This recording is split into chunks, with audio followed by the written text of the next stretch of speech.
Right then, fam. So, my old friend Tobe Gaming has resurrected from the dead. Rise from your grave. Now he's called Tobe Tech and Toys. I think I've got that title right.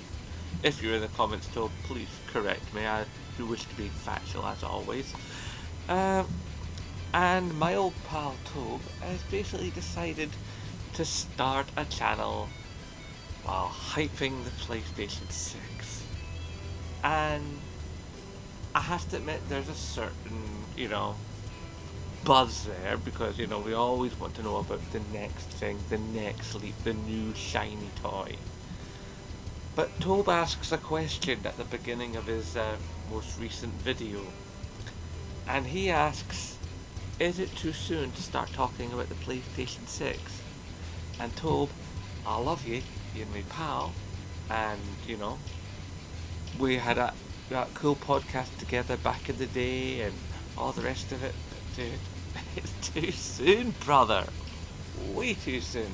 I know you love to jump on that hype cycle and get excited and be hopeful. I dig that, my man, but nah, man, it's too soon. Look, let's break this down, shall we? Okay, look, we've had the PlayStation, less than a year and a half. Less than a year and a half, come on, right? The most you could possibly start to hope for is a PlayStation 5 Pro, which admittedly you do speak of in your video. But, and it's a big but, it's not ready for prime time. They're working on it. Oh, for sure they're working on it. They're always working on something. Sony's a company that's continually pushing forward. But, crucially, there's not actually enough PlayStation 5s out there. Do you think that Sony's going to try and push another version of the PlayStation 5 when people still can't even get the present version? That would be a PR disaster. It would show a lack of commitment to the gamers. It would show a lack of belief in the current system. It's already hard enough to get the parts for the system as it exists currently, to build them, never mind to ship them out and sell them, which admittedly they sell lovely jubbly. It's just a matter of getting them to the shop, or getting them to the online marketplace, whatever. But people have got to be able to buy them. So, get the PlayStation 5s out there, get their significant numbers, so then the shareholders can believe that, yes, there's enough PlayStation 5s out there for people to want to upgrade, okay? And for people to upgrade, they've got to have something to upgrade from, alright? It's that simple, my brother, alright? Let's not get ahead of ourselves here, alright? Also, you speak of the idea about how VR is the future of gaming. Now, you know I agree with you on this. I love my VR. Admittedly, I'm selling my VR once I can actually get getting to take it. Once we get rid of the big C out of our lives, which is feeling like it's almost never going to happen because people won't wear a mask. Anyway, that aside. So, yeah, VR is definitely the future of gaming, but it's not the only future of gaming. So your idea to bundle in the PSVR 2 into the PlayStation 5 as standard is foolhardy at best. You also have to remember that not everybody has the vision to be able to use VR. So if it's packed in part and parcel, there'll be a large amount of people out there who will feel disenfranchised to buy a PlayStation 5 or a PlayStation 5 Pro or a PlayStation 6 if it was completely bundled with the VR. If there was no option, there has to be an option. Because you have people who are might be have something wrong with one eye, or they don't have great visual acuity, which is one of the things we've been dealing with these last few years why consoles have been getting better and better and better at accessibility within the games with colorblind modes and all the rest of it. Trust me, as a colorblind person, sometimes those things are really good. And some speedrunners have even put them to use by using it in The Last of Us 2 to find all the hidden objects and places by going to colorblind mode. And the thing and objects that you need to find pop up more easily. So, there's always pushes forward, there's always interesting things being done in this place. But the fact of the matter is, when you get right down to brass tacks, everybody is skint. Okay? People can save for a PlayStation 5, and probably all people already have that money put away. Okay? That's squirreled, that's separate, that's locked in, and they get their PlayStation 5 and they'll be like, yay! Okay. But the idea that you want to then introduce another system, and remember, when the PlayStation Pro 4 Pro came out, it was more expensive than the PlayStation 4. Now, some people have forgotten the history of this, right? For yonks and yonks and yonks, we had the standard launch model PS4 with its split case so you could get in and move the hard drive and blah blah blah. Okay, there was several reiterations of it, from the launch model to the time that they brought out the Slim and the Pro. And after a while, the Slim became the de facto PlayStation 4 unit. That was what you mostly buy now. If you buy a PlayStation 4 brand new, you get a Slim. You don't get an original, PlayStation 4. You don't get anything that looks like the launch model. You get the one that's just got the two thinner layers and is a bit smaller, and looks like a chopped down PlayStation 4 Pro. And the Pro is more expensive than the 4. So if there was a PlayStation 5 Pro coming out, that would inherently be more expensive than the 5, because probably would have like a larger hard drive, say. That would probably be the most likely option for a PlayStation 5 Pro, is to have a larger solid state hard drive, which would bump the price up by an easy 80 to 100 quid, because that's one of the reasons why the PlayStation 5, when it came out, wasn't completely back-breaking to buy. It's because they had to chop the hard drive size down, because when you make that kind of SSD, especially a specialized one for PlayStation 5, never even before you get to the liquid cooling chip and all the rest of it, just the memory alone is crazy expensive. So, with that in mind, the PlayStation 5 Pro might go at a Tera, because maybe a year or two down the line, if indeed your timeline is believable. I think there's debate and there's movement there. I think maybe a touch longer, perhaps another year. Let things settle down. Let people get their money. Let factories build. So yeah, there could be a PlayStation 5 Pro, but I'm thinking more like 2024. Now you had said, but within that 2024 model, you yourself spoke about how Sony executives are basically gone, yeah, this console generation won't be as long. And they would like it to not be as long. That's a given. However, there's a lot of howevers in this video. The problem exists. Money, availability, and the fact of the matter is, there's two competing systems on the market. There's the Xbox Series consoles, and there's the PlayStation. Not to mention, there's all the push towards, things like Amazon Luna. There's whatever Nintendo's going to do next after the Switch, because that's going to be happening probably in the next year or so. Because, the Switch, that puppy's getting on. And when you consider that its guts are basically based upon the Nvidia Shield. Okay, the Nvidia Shield, people. That's an old bit of kit what Nintendo's got. Now, they've done a lot with that kit, and hats off to them.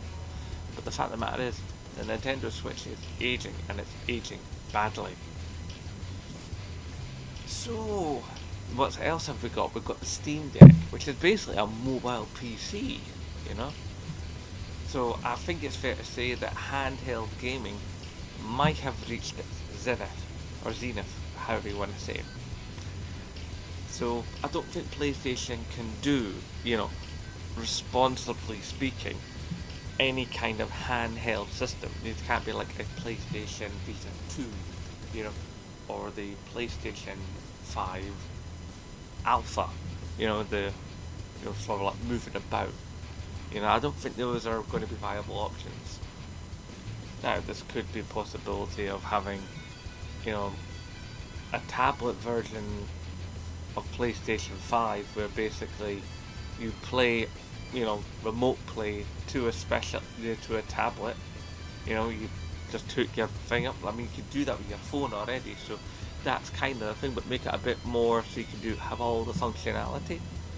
And obviously, as internet speeds increase and data allowances climb and all the rest of it, and we have 5G fully embedded now, mostly speaking, these kinds of things become more and more possible, and latency drops and drops and drops, which is one of the reasons why we are probably entering, as Tobe so rightly said, a more digital world when it comes to our game sales, which is why, as I specified in the past, that PlayStation 6 and possibly the PlayStation 5 Pro, will not have a disc drive. I think because of the push forward for, digital gaming and digital goods, and digital games basically bring down the cost for the developers. Still charge you the same, but it brings down their cost. And if that's what's one thing corporations love money. So I think in the next generation, and if that happens, you'll be SOL, son. That is just not happening. It's a shame because I love my physical games. I prefer to buy a disc than have a download. But I've got games that are digital on my system, and I've got games from my system that are on disc. I recognise that sometimes when you see a bargain, there's a bargain. How are you going to hold back on that? Not to mention PlayStation Plus. So I think the only thing that really needs to happen is for PlayStation VR games and the aim gun to be compatible with PlayStation VR 2, so then there's not a complete drop off in users, because if you have to start VR all over again, I think that's going to hinder it. But that's a side project to what we're talking about here. So PlayStation VR 2 integration with PlayStation 6 I think is a non-starter. The idea that it could be out by 2026 is possible, but also equally unlikely for the reasons I have outlined. I think this console generation will be longer than Sony wanted to be, but not as long as I would like it to be. I think there'll be a split. Not sure exactly where that split will be, but there will be a split. There's definitely going to be alterations made along the way. I would like to think that by the time we get to PlayStation 6, if indeed we do, if Sony continues in the games market, depends on profitability and all the rest of it, and how the tech shakes out, if Sony thinks it's viable for them to stay in the games industry. Then if that is the case, then there are certain things that I think are going to happen. One, longer battery life in the controllers. Controllers that do not suffer, or at least suffer as badly from stick drift. And I think the main way to get around stick drift currently, and possibly then as well, is by switching from actuators to Hall sensors. Now, if you don't know what the actuators are like inside a stick, I've made a video about this a wee while ago. Actually, probably like about a year ago, I think. But basically, as your stick moves back and forward, left and right, up and down, whatever you like, diagonals, inside the unit where the stick is housed, there are two basically round actuators. So as you move forward, the actuator on the side registers the forward. And as you're moving the stick that way, it registers that the stick has gone down.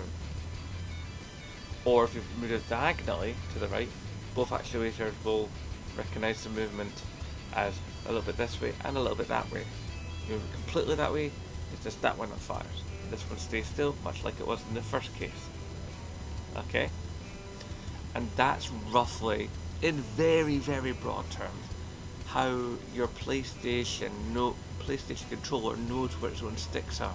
There's a spring in the middle of the stick, so for the depressing of like your R3, your L3, and also it recenters the stick.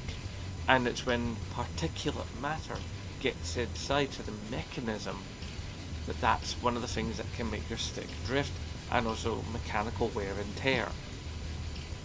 And of course, the less mechanics you have, if you have something that basically works on magnetics, i.e. a Hall sensor, then that does make that less likely. Now, of course, there's still moving parts because you still have the stick that you're moving, so particulate matter can still get in, but hopefully not be as much of an issue. It's not a perfect solution, and it's a more expensive version, but it's not wildly more expensive, and it is reasonably doable at this current stage. And who knows what they'll be able to come up with 2-3 years down the line. So I think all in all, there's some interesting ideas ahead, but I think for the time being, give it at least a year or two before we start talking PlayStation 6 Tobe. I love you, brother, but you've gone off the deep end a wee bit, my man, and it's just too soon. I love your hype, I love your enthusiasm, but calm it down, big man. Just gonna now do that, alright? Okay, guys. Please, obviously, I cherish your opinions. Typey down below. Let them bloke know. I'm gonna love you and leave you like I usually do. So, hashtag support Scottish YouTubers. And of course, as always, aye, nae bother.